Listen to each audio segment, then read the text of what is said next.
Hey guys, so today I'm going to be adopting a adult bearded dragon, an adult male bearded dragon, and I decided to adopt this after I volunteered at the Wyandot County Humane Society.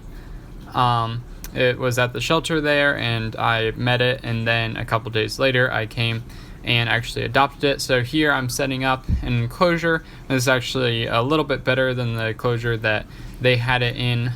This will have proper UVB and stuff. They didn't know about that. They're mainly dogs and cats, but they also take in reptiles and also livestock, which is pretty cool. So like rabbits and goats and sheep and pigs and stuff like that. So I'm just setting it up. This is a 55-gallon tank, has a crack in the side, which isn't going to hurt anything. So I just picked up Spike here, bearded dragon, is in this container, and this was at the Wyandot Humane Society because I volunteered here on Sunday and I met Spike and he's really cool. So we have him home, and I'm going to go ahead and try to weigh him on this scale because he's pretty big.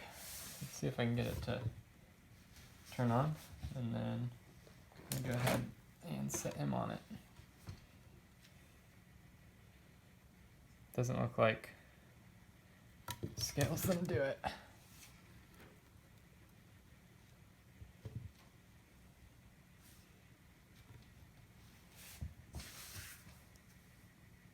I don't think he's heavy enough to count as anything on this scale.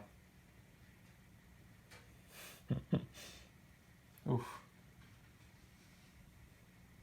He pooped. So now hopefully this will work, but we'll see if I can get him to stay on it.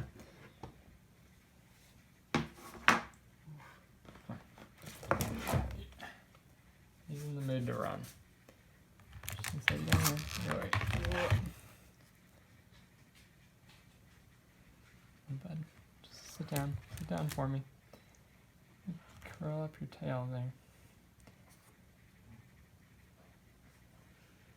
Okay, this is 10.55. So now he's probably gonna run away. But I'm gonna go ahead and open his enclosure.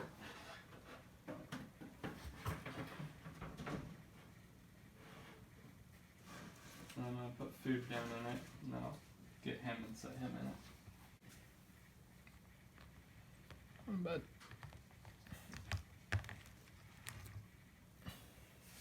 so now, here he is in this temporary enclosure. Got some greens there, and then I have some worms that came with him, and I think I will pick these out, put them into a different enclosure, probably put them on oats, so they can have some type of so they can eat something before being given to them.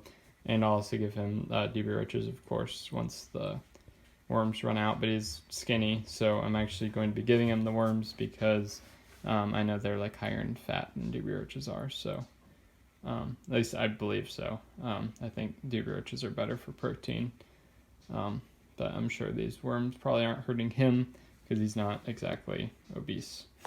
So this is just amazing. I just added him to the tank like a couple minutes ago, and he sat up there for a while and just got down and started munching. That's great. I'm not gonna mess with him now. I was about to put him in his water because he kind of smells weird. It looks like he's used to smaller pieces, so I'll make sure to rip them up more next time. But like to get Charlie to eat, when I first got Charlie, I think he might have eaten, I don't know, I think it was about a week or two before he actually ate anything. And this guy's just going to town already. As well as, I mean, he ate out of my hand in the car with the bugs, but it's really good to see that he's eating greens like this. With all the greens that I'll be giving him, he's not going to have any trouble gaining weight. Looks like he is really liking this heat. He just ate some. I don't think he touched the kale at all, but he did eat the romaine, which these won't be like his normal main things. He'll have other stuff as well, but he's just rising up to that heat. he was on a heat mat in the other enclosure. I don't think he's used to getting heat like this, which is not so good. Oh, he's gonna try to eat that moss, I think. But this is the proper way to give them heat, not a heat mat. I've never even heard of a bearded dragon on a heat mat. I mean, he wasn't directly on it, but it just wasn't the best. So he's probably really liking this. So here I'm feeding him about half of a boiled egg. I won't do this very often, but apparently they're high in protein, and I'm sure that will help his condition. Okay, so it's been just over 2 weeks that I've had him. It's currently nighttime for him, so that's why he's sleeping here. I just turned on the light in the living room. He doesn't have any water right now because I just cleaned out his enclosure, but he's been eating greens a lot, and we actually modified his stand because it had those parts that came out, and now it doesn't.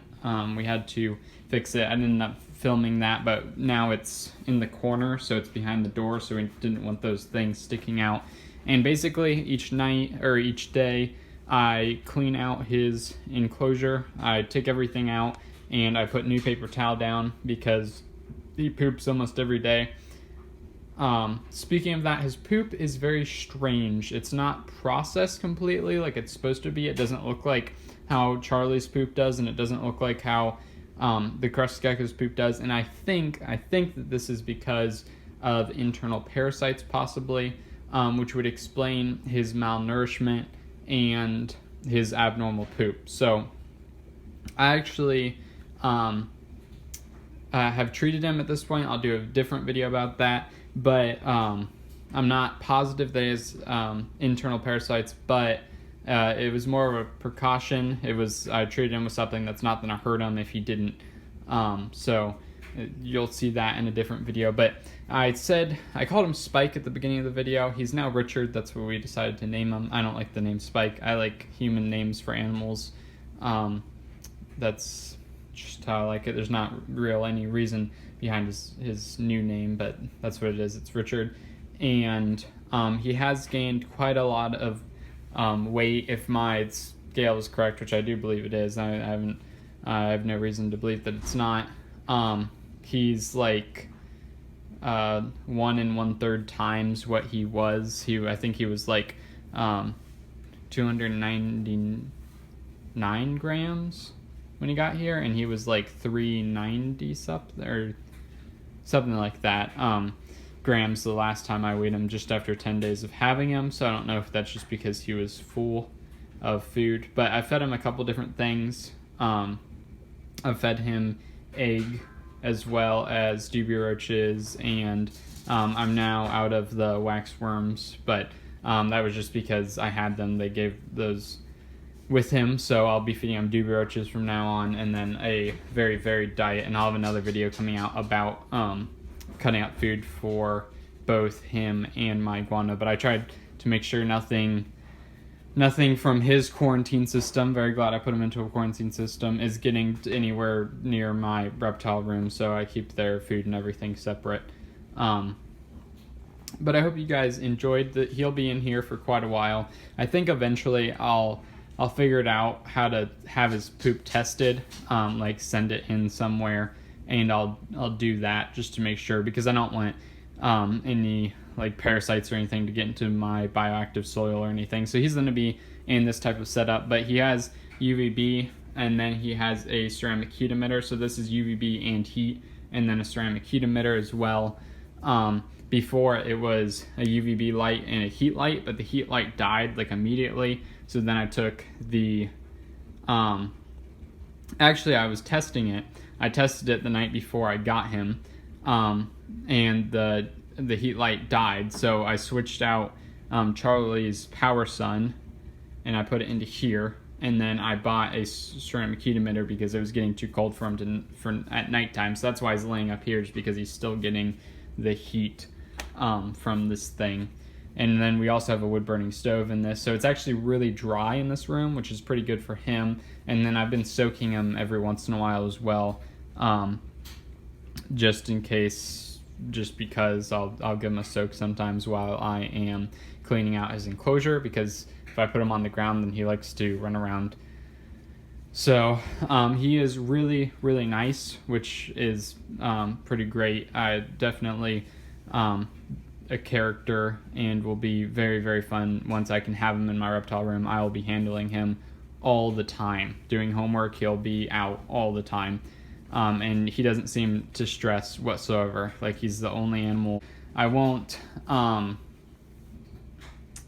worry about him stressing out whatsoever. He doesn't seem to have any type of thing like that at all. He's not really afraid of anything at all. So very, very cool lizard. Glad we have him. And he might run my Dubia roach colony dry. We'll see what happens there. But I'll definitely be expanding my Dubia roach colony to accommodate his appetite. And yeah, I'm going to go get him some water. But I hope you guys enjoyed. And I hope you guys subscribe to see future content and whatnot. So if you enjoyed, like it down below. If you have any comments or concerns, put in the comments below. And if more content, then subscribe. Have a absolutely fantastic day.